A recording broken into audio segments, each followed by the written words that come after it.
Hey, friends and family. I just wanted to talk to you for a second about something that I was talking about a friend about, and I just want to talk about a verse that's in the Bible. First off, I was talking to my brother, and we were talking about the separation between God and man a little bit, and he said, because of sin, God chose to separate himself because he didn't want to be around the sin.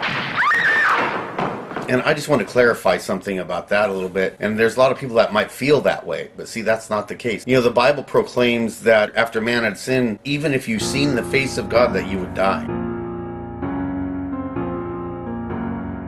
So we're going to talk about the love of God for a second. You see, God, he did not separate himself from man because man was full of sin. He couldn't stand to be around sin. And he didn't like sin, so he separated himself from man.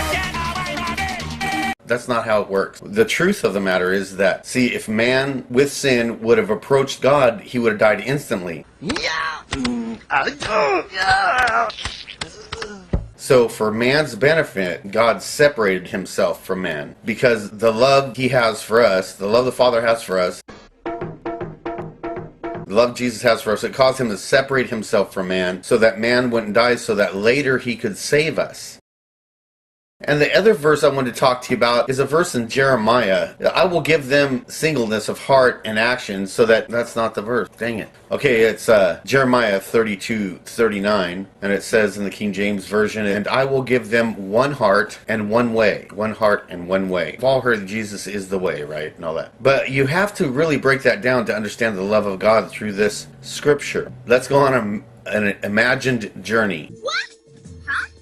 And imagine for a moment that, one, someone has given you millions of dollars, right? And it's in a bank. And two, the bank is a clean air area. Okay, so you have access to that money, you could go in and go out. But then one day, a hideous thing happens and a virus.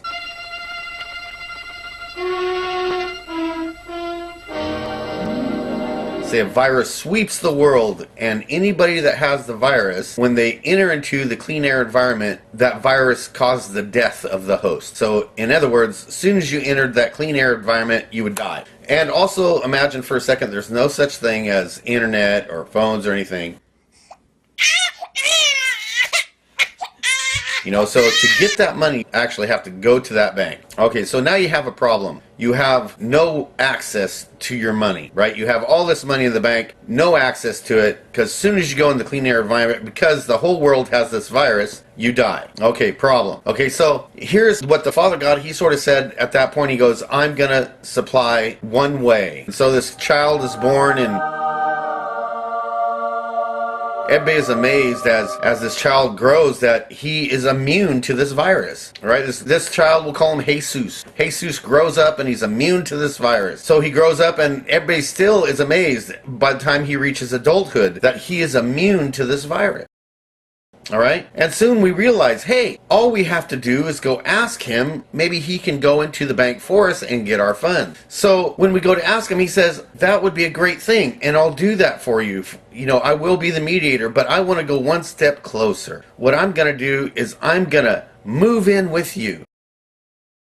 I'm going to be closer than a friend or a brother. And in this way, right, you can ask me anytime, anywhere. And we can have full access to that money at any time now. Because for such reason, I've come here. The only one that could, he's the way that's provided. The same is true in the gospel. It's the love of God, see? It's the love of God. It's the love of God. It's the love of God. Man, with sin, if he goes into God's environment, in his presence, he's died. But he sent the way, right? And then Jesus, after he paid the price and never got infected with sin, ascended to heaven, sent back his spirit, he could have left it distant, just like Allah and all them. He didn't stay distant. It would be good enough that we could, go search out Jesus, go search him out, and then ask him, oh, take me to the Father. Can you pray for me? That would be really good, right? That would be a way. That's how it was in the Old Testament. You go search out the high priest, and then they would go into the inner chambers and say your prayers and all that stuff. But Jesus said, no, that's not good enough. What I want to do is I want to move inside you, right? I want to move inside you so that because I have unhindered access to God, the Father, by me living inside you, now you have unhindered access to the Father, right?